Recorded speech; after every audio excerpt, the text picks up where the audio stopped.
Raden Bumi Dirja yang menasihati beliau atau menasihati raja justru dimarahi, tidak didengar sama sekali nasihat dari pamannya, Pangeran Bumi Dirja. Kemarahan rakyat, kemarahan para penasihat semakin memuncak saat Raja Amangkurat I memutuskan hukuman penggal pada Pangeran Petik. Padahal Pangeran Petik telah berjasa merebut Surabaya untuk kembali ke Mataram.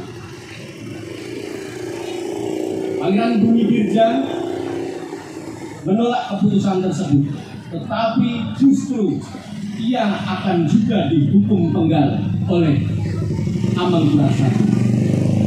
Mengetahui akan dihukum penggal, Bumi Dirja melarikan diri dari kerajaan Mataram menuju ke arah barat dengan diikuti oleh istri dan abdi setianya. Terus berjalan ke arah barat sampailah di daerah yang namanya Panjer. Oleh Ki Gede Panjer II, Pangeran Bumi Dirja diterima dengan baik dan diberi sebuah tempat untuk tinggal di sebelah timur sungai atau kali Lokua. Mengetahui pamannya kabur dari kerajaan, Raja Amangkurat I mengutus 2 senopatinya untuk menangkapnya. Nah, sesampainya dalam perjalanan yang sekian lama, akhirnya ditemukanlah keberadaan Pangeran Bumi Dirja di Panjer. Senopati yang diutus oleh Amangkurat ingin menangkapnya dan membawanya kembali ke kerajaan Mataram. Namun Bumi Dirja menolak, tidak mau.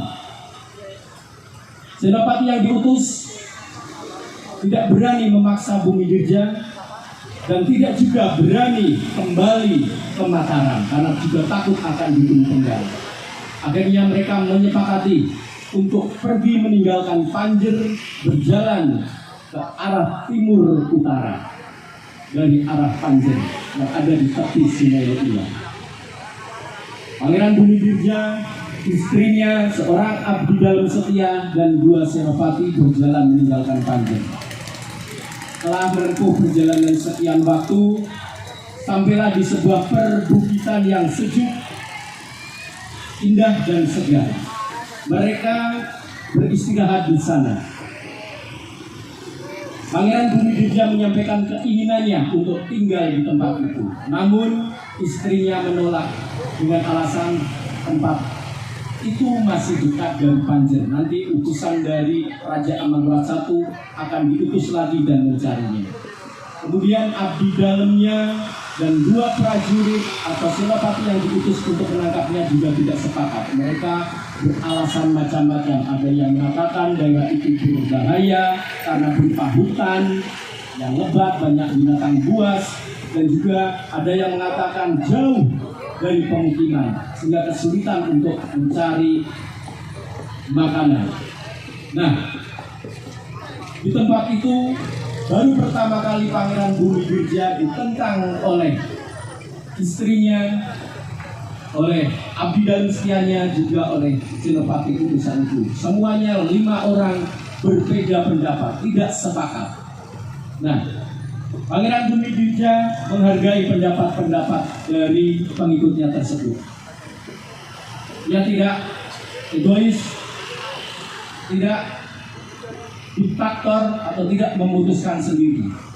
Ia kemudian mengikuti saran dari orang-orang tersebut, meninggalkan daerah perbukitan itu menuju ke arah selatan.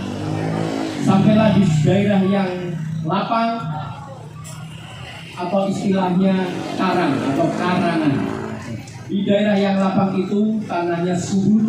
Kemudian Pangeran Bumi Dirja beserta pengikutnya menjadi petani di daerah situ, dan sampai akhir hayatnya Pangeran Bumi Dirja dimakamkan di daerah tersebut. Sekarang kuis akan saya mulai, silakan disiapkan jawabannya. Nanti apabila langsung tahu bisa langsung ke depan memperkenalkan diri dan menyatakan jawabannya. Bagi yang jawabannya betul akan kami beri hadiah.